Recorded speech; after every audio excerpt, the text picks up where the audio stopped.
Us right now is former Trump administration official Matt Mowers and CNN political commentator, former Hillary Clinton campaign spokesperson Finney. Thanks for being here, guys. Let's go back to what Harry and Sarah were talking about. Senator Bernie Sanders speaking to Christiane Amanpour and what he said about how this could be Biden's Vietnam. Let me play this for you. This may be Biden's Vietnam. Lyndon Johnson, in many respects, was a very, very good president. Domestically, brought forth some major pieces of legislation. He chose not to run in '68 because of opposition to his views on Vietnam. And I worry very much that President Biden is putting himself in a position where he has alienated not just young people, but a lot of the Democratic base.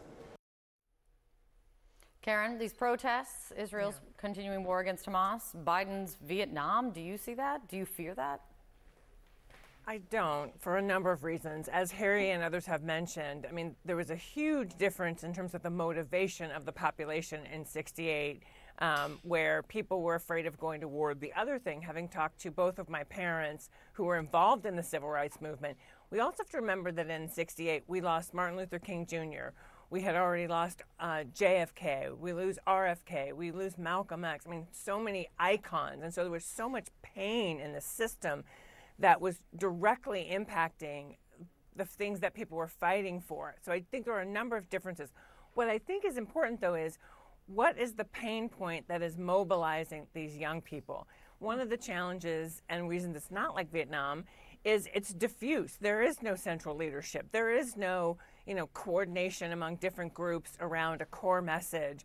And so I think, but there's still clearly pain in the system that needs to be addressed. I think the president did a great job yesterday speaking to, hey, our values are free speech, but not violence.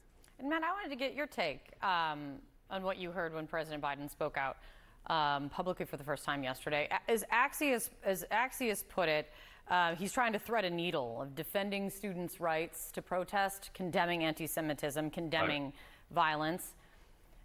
Does this do that? Did he do that? No, I think it was too little too late. And honestly, it feels political at this point. He's seen the same polling we all have. If you look at a Morning Consult poll that came out yesterday, 76% of Americans support law enforcement taking action on college campuses to ensure that it's a safe ground for students. You even have 67% of young voters agreeing with that. You look at a new poll came out today, ABC Ipsos, shows Donald Trump with an 8-point lead over Joe Biden right now over how voters believe, who they believe would actually handle the situation in Israel better. And so this is a reflection of the polling. But if the president was leading on this, he should have been out there 2 weeks ago at the same time that Speaker Mike Johnson was speaking at Columbia, making it unequivocal that anti-Semitism has no place on college campuses and that college administrators and local law enforcement have to ensure that college campuses are safe for every single student. The fact that he's doing it now, it's nice talk, but it's a little too late. And Karen, this is becoming, though, looking to date, does feel, I don't know if it's full court press, but we're definitely seeing more response from the administration. The education secretary sending a letter this morning to college and university presidents about condemning abhorrent incidents of anti-Semitism on campus, as he writes. I mean, Miguel Cardona's letter marks, it appears, the strongest tone yet from the administration. Let me read a part of what he's writing.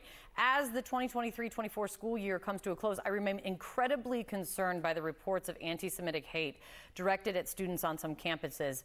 This is a letter that was first obtained by CNN. In recent days, he writes, there have been a, quote, sharp rise in reports of anti-Semitism targeting Jewish students on some campuses. President Biden is speaking at a Holocaust remembrance ceremony at the U.S. Capitol on Tuesday. It feels to me that there is a lot at stake with that. Oh, absolutely. But can we just remember that the administration has been in communication with the administrations of these different campuses for weeks, as well as the mayors and governors.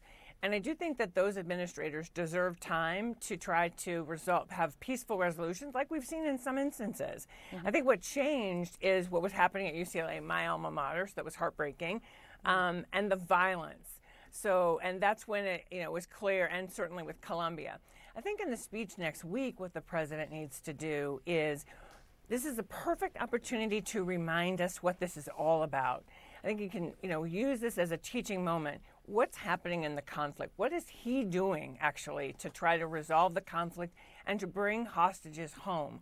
What is he also doing to try to have peace in the Middle East, to have a two-state solution, but also to remind us the Holocaust is a remembrance of what happens when hate and violence go too far, and that is a broader goal of the United States and, frankly, the human condition, that we can never let that happen again. And that's, as he said, racism is not an American value. It's un-American.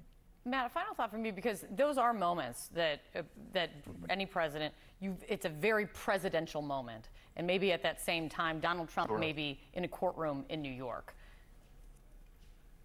Well, these are presidential